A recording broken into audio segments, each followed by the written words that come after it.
오늘 성령 강림의 두 번째 주일에 우리가 보는 하나님의 말씀은 사무엘상 3장 3절로 10절 말씀이었습니다.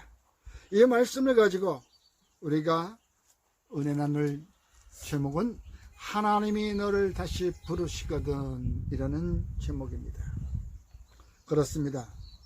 오늘날 많은 사람들이 이 핑계 저 핑계 대고 하나님의 전을 떠나신 분들이 많이 있습니다. 하나님이 떠나지 않았다고, 하나님을 떠나지 않았다고, 하나님의 전을 떠나지 아니하였다고 하는 사람들, 과연 하나님의 전을 떠나지 않고 출석한다고 하여, 참석한다고 하여 과연 하나님이 떠나지 않았을까요? 우리가 이제는 눈으로 보는 성전이 아니라, 사람의 손으로 지은 성전이 아니라 이제 우리 심령 가운데 새겨진 하나님의 심령은 바로 우리 몸 성전이라는 것을 우리가 잊어서는 안 되는 것입니다. 그러므로 우리 성전에, 우리 몸 성전에 여호와 하나님이 함께 하시고, 성령 하나님이 함께 하시고, 성령 예수님이 함께 하신다면 우리는 그것이 곧 바로 몸 성전인 것입니다. 그러므로 이제 우리가 떠났다 할지라도 내 심령 가운데 잠자고 있는 주 예수님이 계시다면 이제 다시 그 잠에서 깨어나 주님이 부르시는 그곳으로 달려가는 저와 여러분이 되기를 주의 이름으로 축원합니다. 아멘. 히브리서 11장 8절에 이와 같이 말씀하셨습니다. 믿음으로 아브라함을 부르심을 받았을 때에 순종하였다고 얘기하고 있습니다. 장래의 유업으로 받을 땅에 가서 그 나아갈 때 알 바를 알지 못하고 나아갔다고 하고 있습니다. 여러분, 갈 바를 알지 못하고 나아갔던 아브라함의 그 믿음, 그 아브라함은 믿음으로 주께서 부르실 때 나가셨다는 것이었습니다.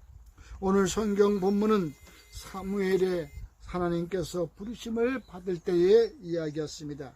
그러므로 우리가 한 번, 두 번, 3~4번이라는 것이 있듯이 어찌 보면 우리 대한민국은 우리 백성들이 한 번도 아니요, 두 번도 아니요, 3번, 3~4번은 해야 된다는 것입니다. 우리가 가위바위보를 할 때도 한 번에서 졌어요. 그러면 우리가 뭐라 그래? 3~4번 하는 거야.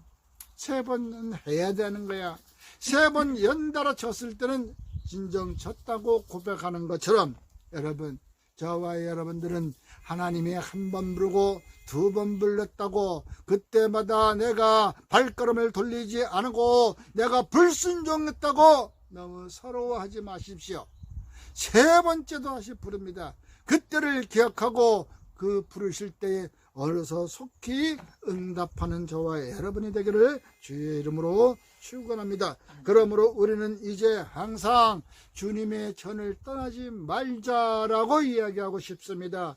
주님의 전을 떠나지 않았다고 출석만 했다고가 아니라 우리 몸 성전에 주님이 잠 깨어 계시는가, 깨어나고 있는가, 몸 성전에 예수의 역사가 우리의 활동하고 있는가를 우리는 알아야 되는 것입니다.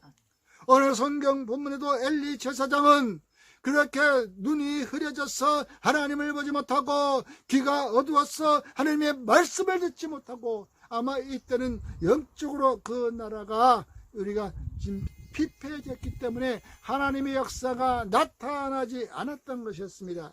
선지자를 통하여 하나님께서 나타나지 않았던 그때에 그래도 엘리 제사장은 하나님의 전을 떠나지 아니하고 졸면서도 그 자리를 굳건히 지키고 있었다는 것을 우리가 잊어서는 안 되는 것입니다.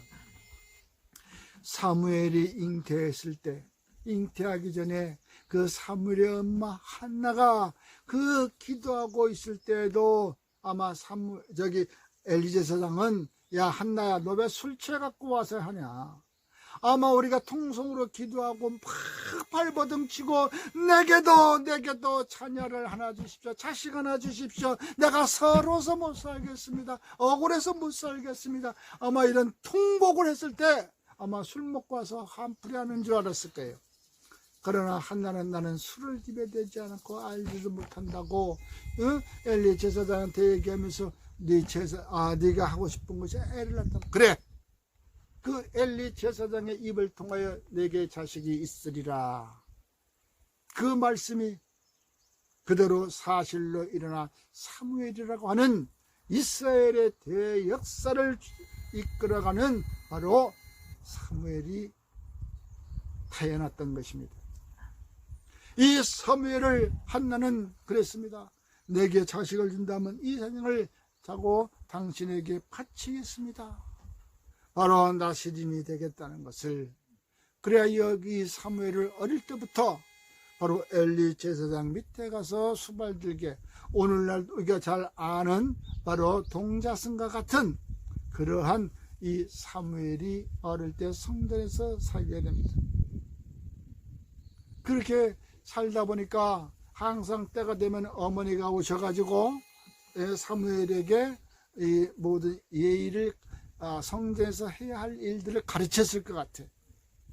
그러니까 그 사무엘이 분명히 단장하였고 그 하나님이 보시기에 그 이뻤으니까 사무엘에게 음성이 들리는 거예요. 근데 사무엘은 오늘 말씀과 같이 하나님의 그 음성을 알지 못하고 듣지 못하고 아직 어렸기 때문에, 그런데 부르기 때문에 엘리 제사장이 나를 부르는구나 하고 한밤중에 자다가도 일어나서 벌떡 일어나서 엘리에게 달려갔던 거예요. 근데 엘리는 너를 부른 적이 없다. 다시 가서 자거라. 또 사무엘은 와서 잡니다. 자는데 또 부르는 소리가 들려. 아이고, 이번엔 진짜구나. 또 엘리 앞에 가서 씁니다. 제사장님, 나를 부르셨습니까? 아니, 나도 부른 적이 없는데 들어가자. 그래서 다시 그는 돌아와서 침상에서 자고 있을 때 잠이 왔겠나요? 그래도 억지로 잠을 청했습니다. 그런데 또다시 물읍니다. 엘리가, 야 사무엘아, 내가 부르는 게 아니고 하나님이 너를 부르는 모양이다. 그러니 부르면은 여기 주의 종이 있습니다. 이 말씀을 하나님 주의 종이 듣겠나이다 라고 대답하라. 그리고 또 자기의 자리로 돌아와 침상에 누웠는데 조금 있으니까 아니나 달려 또 부르는 소리가 있어서 이제 엘리 제사장이 가르쳐준 대로 하나님, 내가 여기 있습니다. 주의 종이 듣겠나이다 라고 말씀하고 있었던 것입니다.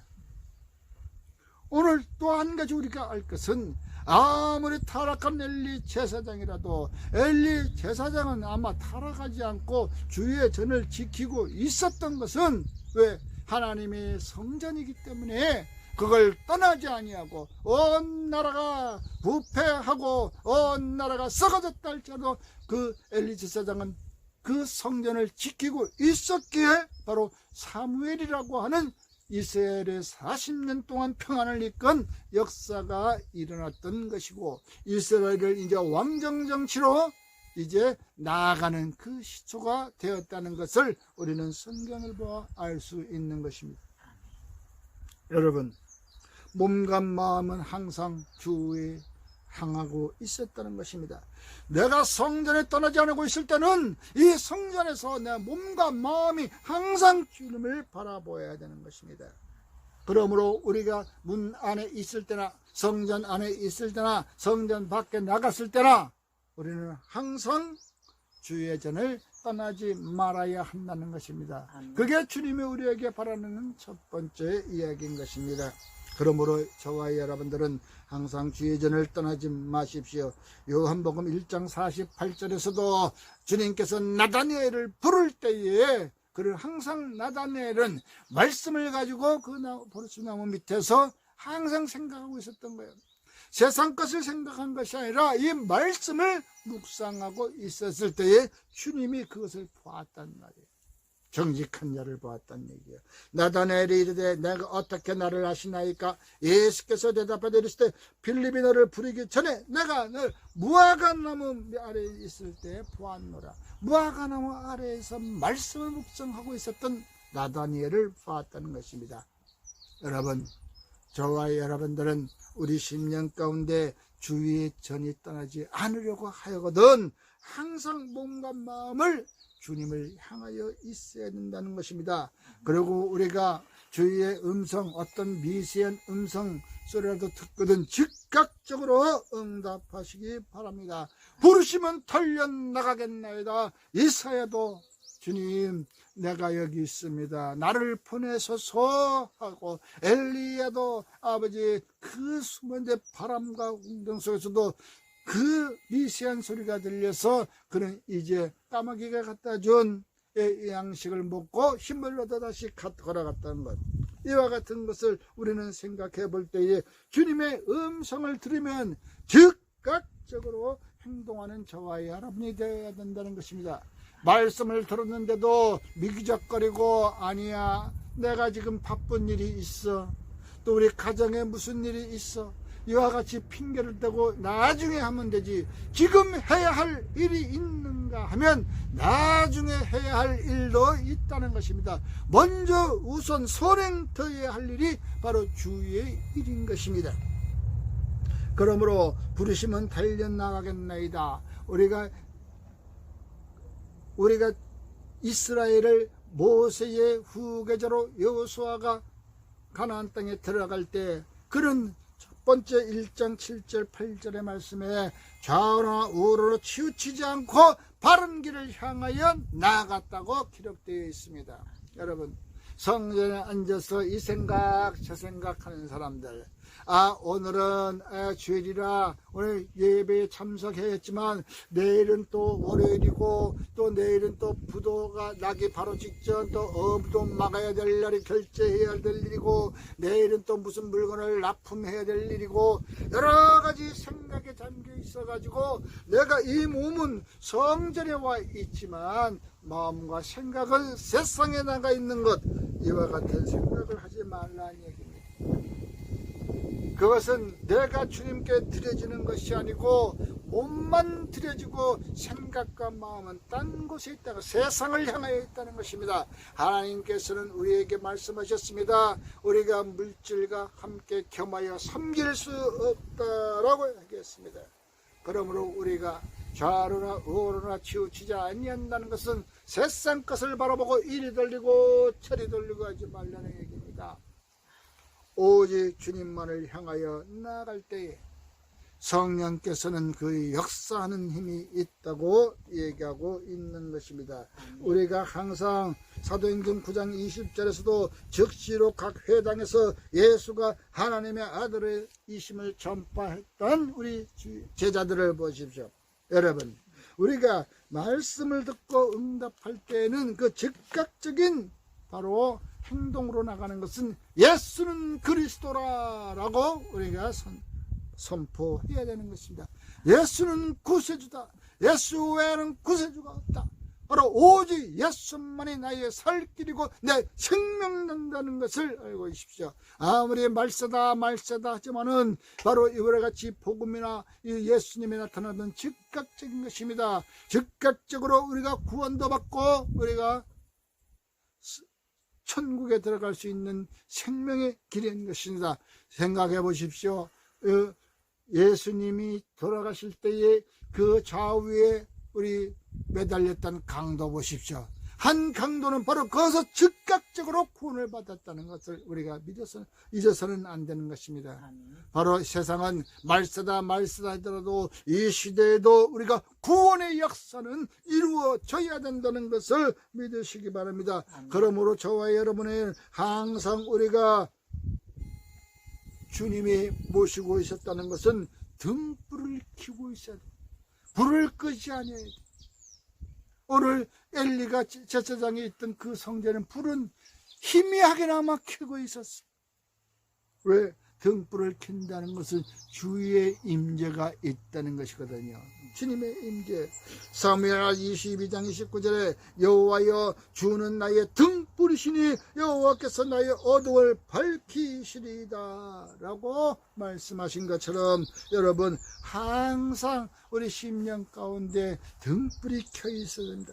성전의 등불을 켜지 않고 항상 희미하게나마도 우리가 가물 켜 있어야 됩니다. 이것이 곧바로 성도의 등불은 기도인 것입니다. 마음의 등불은 기도인 것입니다. 기도가 우리 끊어지지 않을 때 바로 하늘로 향하여 주의 전을 향하여 등불을 밝히고 있다는 것입니다.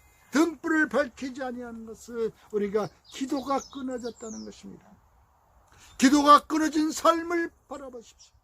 그 사람의 삶은 처참할 수밖에 없습니다. 기도가 끊겨지는 것은 그 주님을 떠났다는 것입니다. 사람이 어느 일에 너무 힘들게 지치다 보면 기도가 안 나옵니다. 아래 항상 상담하다 보면 기도가 안 나와요. 주님, 목사님 기도 좀 같이 해주세요. 내가 기도해 준다고 기도가 되는 것이라 우리가 같이 기도할 수 있도록 그 기도에 불을 붙여주는, 심지에 불을 붙여주는 저와 여러분들이 되어야 된다는 것입니다. 우리 성도들 중에 기도의 불이 꺼졌다면 그 기도의 심지에 불을 붙여주는, 기름을 붙여주는 그러한 역할을 하는 것이 바로 우리들의 역할인 것입니다. 사역자들의 역할이요, 먼저 믿은 자들의 역할임을 믿으시기 바랍니다. 그러나 그러면서 내 심령의 등불이 꺼져서는 안 되는 것입니다. 내 등불이 항상 심령 가운데 켜 있을 때 그 불이 또 남의 기도의 등불도 켜줄 수 있는 것입니다. 이제 50여일 남았습니다. 프랑스의 그 파리에서 열리는 그 올림픽, 그 올림픽의 그 등불을, 성화불을 켜기 위하여 그들은 이제 시작되었습니다. 그 성화불에 불을 붙여줄 때에 흥얼 타오르는 불이 있듯이 그 불이 꺼지지 않고 그 프랑스의 영토가 되어 있는 외국에까지 다 불을 붙이고 돌아온다고 이야기하고 있는 것입니다. 여러분, 우리에게도 그 프랑스의 성화에 불을 붙일 수 있었던 그 처마되었던 그 등불처럼 저와 여러분의 심령 가운데 등불을 켜줄 수 있는 그 성화가 되기를 주의 이름으로 기도합니다. 그러므로 이것은 끊이지 않고 쉬지 않고 꺼지지 않는 것입니다. 요엘 1장 10절에 밭이 황무하고 토지가 마르니 곡식이 떨어지며 새 포도주가 말랐고 기름이 다 하였도다 라고 해요. 기름이 다 하였도다. 저와 여러분들 중에 곡식이 떨어지고 포도주가 떨어졌다 할지라도 기름은 떨어뜨리지 않아야 슬기로운 그 색시들처럼, 슬기로운 여자들처럼 등불을 밝힐 수 있는 저와 여러분이래요. 주님이 오시는 날에 등불을 켜고 있기를 주의 이름으로 축원합니다. 여러분, 저 나의 등불이라고 고백하는 다윗이 있었습니다. 여러분, 저와 여러분은 기도가 끊이지 않고 계속 응답이 이루어질 수 있도록 등불을 켜두시기를 주의 이름으로 축원합니다. 여러분, 잠언 13장 9절에 의인의 빛은 환하게 빛나고 악인의 등불은 꺼져가느니라 라고 했듯이 항상 저와 여러분들은 주님이 우리와 함께 했을 때 우리는 의인의 역할이 되는 것입니다. 주님을 떠나서는 의인이 될 수 없는 것입니다. 노아가 떠나지 아니하고 항상 동방에 의인이 있다고 하나님께서 인정하듯이 저와 여러분들은 예수로 인하여 성령의 불이, 예수의 빛이 저와 여러분의 심령 가운데 밝게 빛나기를 주의 이름으로 축원합니다. 그리하여 이 한 주간 꺼져가는 등불이 있는 성도들의 등불을 밝혀주는, 비추어주는 저와 여러분이 되기를 주님의 이름으로 축원합니다. 기도하겠습니다. 고마우신 아버지 하나님, 믿음으로 아브라함은 갈 바를 알지 못하고 나아갔던 것처럼 오늘 이 시간에도 우리들의 눈에 보이는 이 자연이 하나님이 지은 솜씨임을 알게 하시고, 그러므로 우리가 이곳에서 들어질 때에 자연과 하나가 되어 주님의 영원한 생명의 빛 가운데 있게 하여 주시옵기를 간절히 바라오며 우리 주 예수 그리스도의 이름으로 축복하며 기도드리옵나이다. 아멘.